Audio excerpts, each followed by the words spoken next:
The Nissan Leaf is the electric car with the name that's always spelled out in block capital letters on all the advertising billboards, and here's why. Because the name of the world's best-selling EV is actually an acronym. Turns out they didn't just dub it in honor of Carlos Ghosn's favorite rubber tree pot plant after all.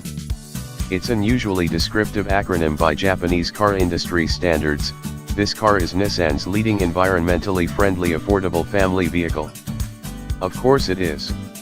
And while it takes a bit of a fudge to turn that into the acronym in question, LEFAFB doesn't have quite the same ring. The contrivance neatly conveys the car's central truth, that any Leaf must be more practical, convenient, good value, and easy to operate than any other electric rival. And yet it must also be market-leading, popular in one sense, innovative and pioneering in another. Driving the Leaf is certainly suggestive of greater premium-level refinements than the interior is. Being as brilliantly responsive to the accelerator as ever, and having greater torque-related thrust below about 50 miles per hour than just about anything short of a hot hatchback, the Leaf is a delight to drive around town. Nissan's powertrain improvements also make it feel much less out of place on the motorway than the old one did.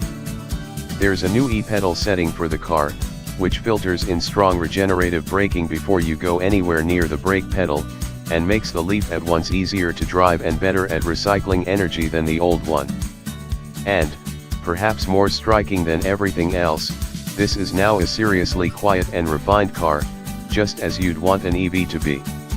The Leaf is based on an overhauled version of the old car's mechanical platform, but, having been made torsionally stiffer than its predecessor as well as quicker steering and more resistant to body roll, it feels both comfortable riding and fairly agile handling on the road, enough in both cases, certainly, to satisfy most tastes. There's well-tuned weight and return to center springing about the steering too. If you think you're ready for an EV, few would make a better route in.